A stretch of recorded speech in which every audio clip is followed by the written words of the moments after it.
There was one girl.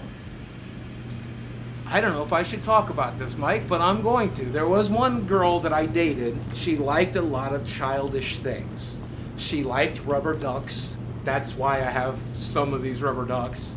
And one of my favorite memories with her is us sitting in this tub, her playing with rubber ducks as I washed her, and then when we got out, I took her to bed. This might be the single creepiest thing that Boogie has ever said, and that there's a lot of different contentions that you could put up there to nominate for him being a creep. But I do want to say from the jump, Mike Klum, I initially said I thought this was going to be a puff piece. I thought it wasn't going to go that hard on Boogie. And I think the way that he directed this documentary on him was actually pretty intriguing. He didn't really interject a whole lot until the latter half of the documentary, and he basically just allowed Boogie to dig his own grave. So I think it's actually pretty intriguing. Boogie has basically outed himself as somebody who is manipulative and obviously goes after women who are destitute in some way. You know, this girl obviously had some sort of issues. She probably had father issues like his current girlfriend that we'll get to later, and she, found refuge in him treating her like her dad that was probably missing in her life, along with all the hookers that we'll get to later. I mean, the whole thing is just sort of a bombshell, and I think it officially closes Boogie's redemption arc. I think it exposes Boogie as being the character that we all assume him to be.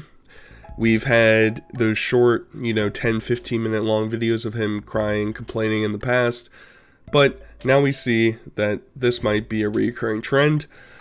Before we get any further, I want to apologize if my voice still sounds weird. I'm almost at the end of getting over this cold, so hopefully it's done by the next couple videos, but I won't hold on any longer.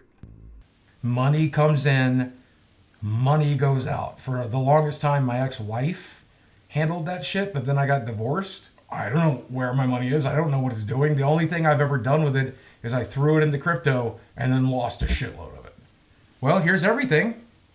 If you want to see, there's $2,758 in my bank account right now. And let's see if mortgages come out yet. So tomorrow, when they take mortgage out, I'll have about $700 to live off of until the 20th when I get paid again. I have a credit card with them that I owe $600 on. And on top of that, I still owe $163,000 on my house. So he'll try and manipulate us and try and make it seem like, man, all these bad things are happening. Well, Boogie, you had plenty of opportunities to live a debt-free lifestyle, and you just chose not to.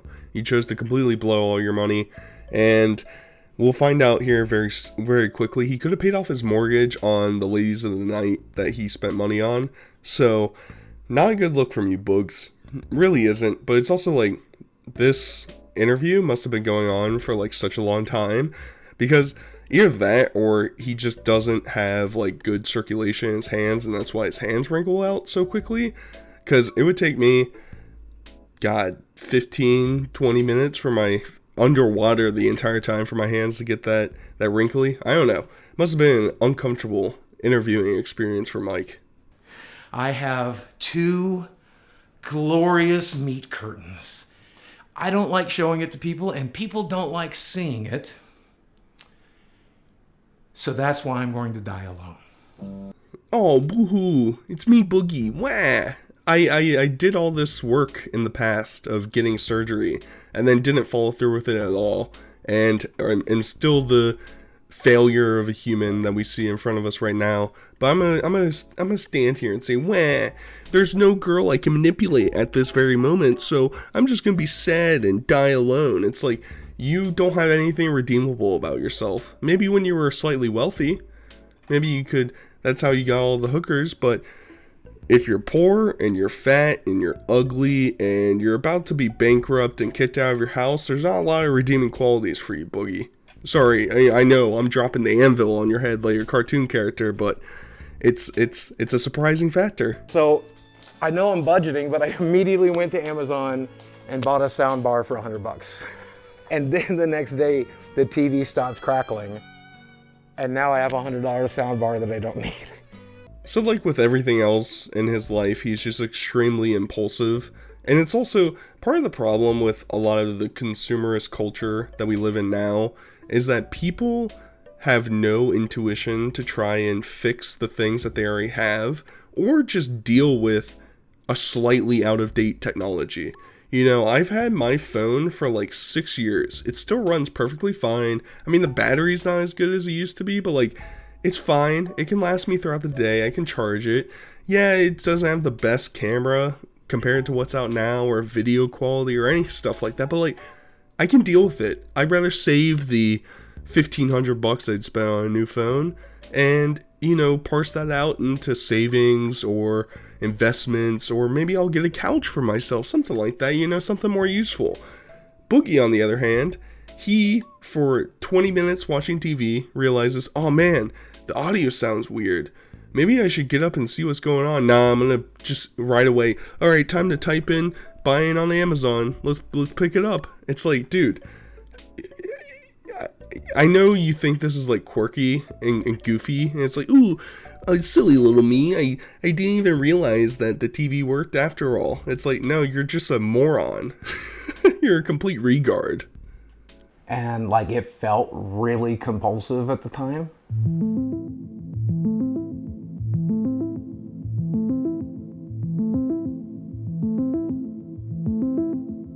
You're gonna enjoy a nice lifestyle that you don't normally get to enjoy. We got back to the hotel, and I do regret to say that I slept with Boogie2988. Overall, the experience, and I don't mean to fat shame or anything, but there was rules upon rules upon rules, and it took me a lot of time to find a stick. And sleeping with Boogie is one of the reasons I quit sex work. I mean, that's one of the most brutal sentences I think I don't know what I would do if that was the scenario I was placed in. And we can't see this lady, but I'm just gonna make my own assumption and say I don't think her figure looks like it would be a very attractive person. Sorry, I know I might be stepping out of line. Maybe it's the orange and yellow and red hair dye you have on the side of your bangs that's throwing me off. Maybe it's the glasses, I don't know. But to say that Boogie basically made you quit your career and go into like nursing, I think is what she did, and get married and have a family. I mean, I guess something good came out of it. Not for Boogie, obviously, but part of it as well is like, I'm pretty impressed with how Mike did all these other scenes. Initially, I didn't think I was gonna like it because I was like, who are these actors he's getting to sit in these large rooms or recreate these scenes, XYZ? But it helps fill in the blanks a little bit. And part of it that I didn't mention at the beginning of this video, but I'm curious as to why Boogie wanted Mike to do this documentary.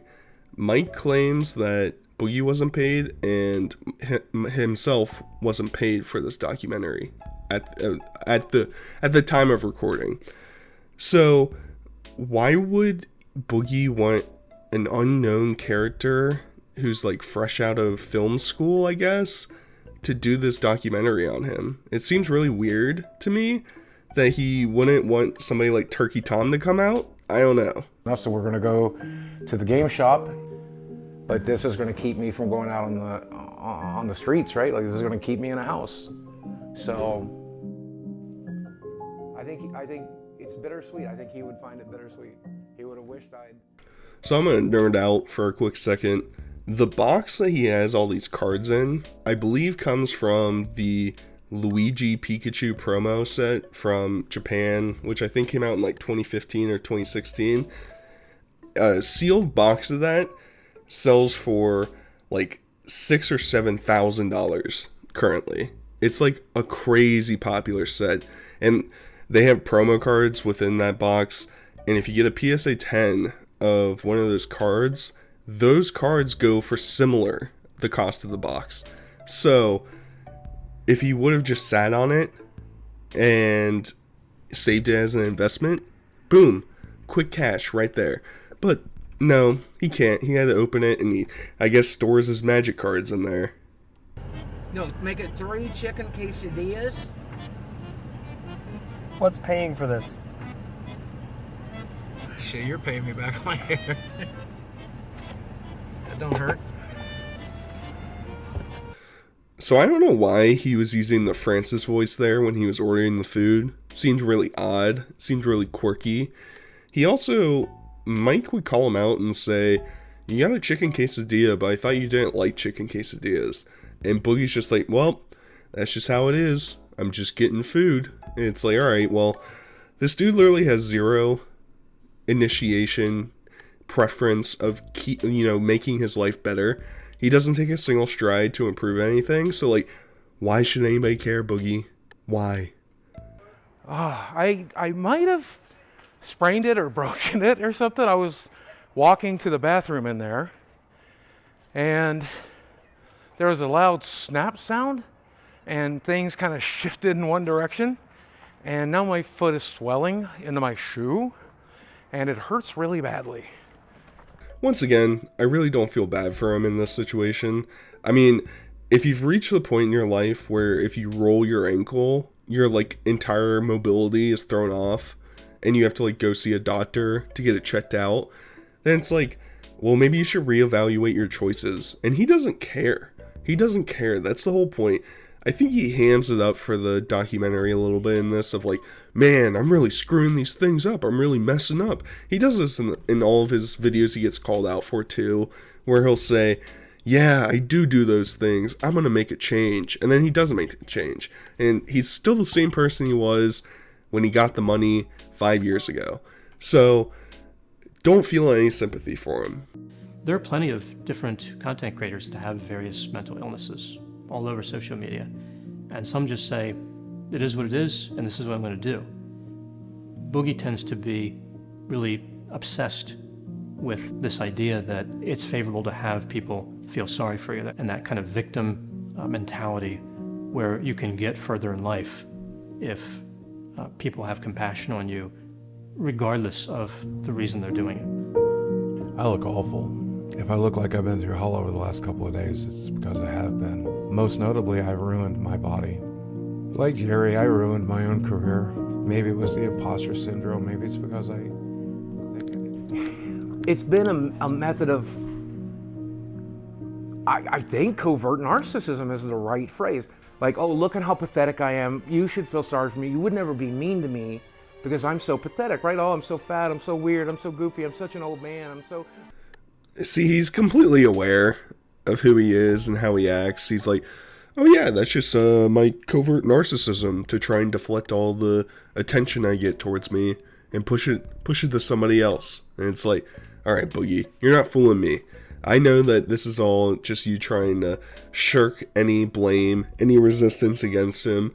But the funny part is, Mike actually comes up with an idea. He's like, you know what, Boogie? You can live this lifestyle of you being a failure forever, or we can go out and we'll try and get you a new job.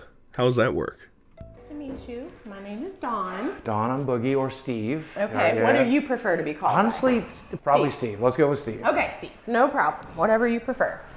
And so you are here today because you are seeking employment. Yeah. You're seeking out new work opportunities. Absolutely. Tell me a little bit about your background and where you think you want to go with the experience that you already have. I did work at a small gaming store back in 2006, 2007. I am disabled, recognized by the state of Arkansas, but also the United States government. There's that. Now, the downside of that is I am extremely depressed. So there's some mental health issues that we bring to the table. You're going to have when you approach everything, then you can't. And you won't. I did work in the porn industry for the better part of 7 years. So, I mean... Be real with me. Do you really think it would be a good idea to go to a real interview and reference? 3 months. I'm not sure. When it comes to the felony, we would have to seek corporate approval for that sort of charge in order to proceed forward with a candidate. And they would ultimately be the ones to make the decision as to whether or not we would feel comfortable presenting someone like that to our clients. So this whole situation is pretty preposterous because you can tell throughout the entire thing that Boogie really has no intentions of following through with getting a job, and he'll make that pretty clear right after this. But even if he wanted to, it's pretty obvious that he's going to have a hard time finding anything that's worthwhile because of his criminal record, because of his gap in his employment. But he's just completely socially unaware. He's just like, oh yeah, you know, I worked at a game store like 15 years ago. And it's like, no, Boogie, what you're supposed to say is, I have some editing skills, I have some audio skills, I have some production skills, stuff like that. You would think you would develop that as being a YouTuber over time, but I'm not gonna put the horse before the carriage with that. Hey, Mike. Listen, dude. I know we're making this documentary and everything, and I know you think I need to get a real job, but I just want to let you know I'm not going to. I'm not going to walk into some job when I have 4 million subscribers on YouTube. I'm one of the original YouTubers. What I'm going to do instead is go back to making content, go back to telling stories and entertaining people and making money doing it. And you want to check back with me in a couple of months? Let's see how things are going. All right? I'll talk to you then. So this whole thing feels a little bit staged to me, if I'm being honest. It seems like Mike probably reached out to Boogie and was like, hey, what do you think about the jobs? And then Boogie sent this completely outlandish voice message response of, oh, well, I'm so famous, I don't need this job. I know he's a major narcissist, but like, even this message comes off as a little bit phony to me. I feel like if he was truly invested in finding an avenue, he would just say, well, I need to find something that's more centered to me. I know he references going back to doing his channel. His channel's dead. He's never going to get any of the attention that he would want in the future, so I don't know. His options are bleak. I don't know what it was. I guess it's his energy, his curly hair, his glasses. I must be into nerds. I don't know, he's just adorable to me. I like him. Growing up without a father figure has its challenges. I mean, it's just perfect. It's a perfect edit. What can I say more than that? I mean, she's a mentally deranged person who clearly has personal issues that she has to address, and dating a destitute, fat 50-year-old is not the avenue that she should be going down.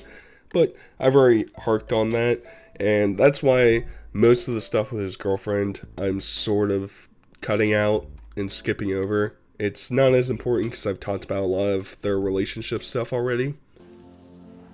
So if I'm broke, if I go broke, okay, if we end up back on disability and it's me, you, and Chad living in some small apartment and we're eating McDonald's every day and that's treating ourselves, you gonna be able to handle that? Yeah, You I guess stay in it's that? me, you, Chad, eating McDonald's every day in our small, cute apartment.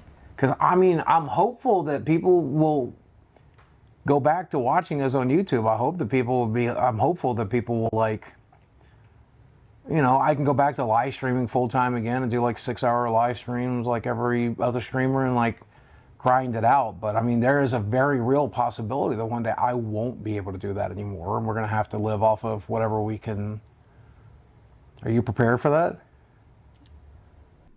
So she obviously doesn't really care that much. She's young, he's old, he's gonna die in like 5 years, so yeah, I'll ride along with the ride for a little bit. You know, I can jump off at the end. I know she claims that she's super invested into him. I feel like their relationship is very superficial.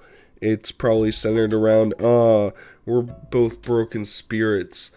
Let's try and advertise you as some sort of OnlyFans girl, because that's the only type of people I can actually date. And that'll probably be her avenue in a little bit. It probably won't take long.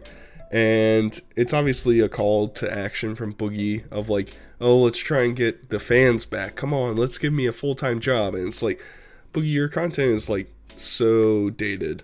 And you know it's bad coming from a guy who just makes commentary videos on locales all day. You know that's bad.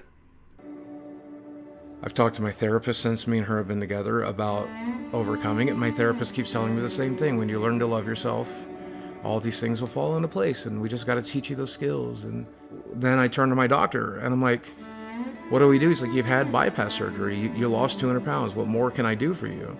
I'm like, fix it, dude. Help fix it. And then they're telling me that I'm the one that has to fix it. I don't know what the hell I'm doing. And I'm making less and less every month. And I'm scared shitless. He's 50 years old and had the weight loss surgery probably like 10 years ago at this point. And he still doesn't know what he's supposed to do. Of course he knows what he's supposed to do. Eat less food. Stop getting Taco Bell and Burger King every day. Then you would actually lose some weight. And then once we get to all of your expenses, you could get rid of all those medical expenses. Not all of them, but you could reduce the cost of those so that your monthly budget isn't so astronomical. But he's not going to do any of that. I don't know what I'm supposed to do. Fix me, please. This isn't like 2700 where we have magical medicine that just, oh, snip snap, you're healed. Any ailment you have, we fixed. That doesn't exist, Boogie. You have to actually put effort into your life if you want change. But you don't put effort into anything in your life, so why should we expect anything different? Okay, let's go through my monthly bills for a second. My health insurance is $800. I have $500 worth of medical bills. I have $500 worth of utilities. I pay for doctor's visits, physical therapies, labs constantly. I still have to pay for the car that I drive. I still have to pay for car insurance. I still have to pay for health insurance. Diablo 4 came out. I had to buy it. Final Fantasy 16 came out. I had to buy it. Tears of the Kingdom came out. I had to buy it. That's $400 worth of video games right there. But if you take out all of it, you take it out, all I eat is sandwiches every day. All I do is sit here. I don't pay for any Netflix subscriptions. All I pay for is internet, utilities, medical bills, mortgage. If I pay for just that, I need $7,000 a month. The crazy part is when this was in the trailer, I was like, there's no way this dude needs $7,000 a month to pay all of his necessities. And based off the numbers that he gave, it's true. If he cuts back on everything else, the medical bills alone are like $3,000 a month. And then you have a $2,000 mortgage. He spends like $800 on groceries, which is preposterous. It's ridiculous. And that's part of it. If he just tried to take care of his health, so much of his budget would be gained back. It's still ridiculous to have $7,000 monthly budget, but the dude could work on it if he really wanted to, but he won't. And it's ironic coming from him sitting in front of all of his shit in his room. He'll never be able to sell any of that stuff, but it's funny anyway.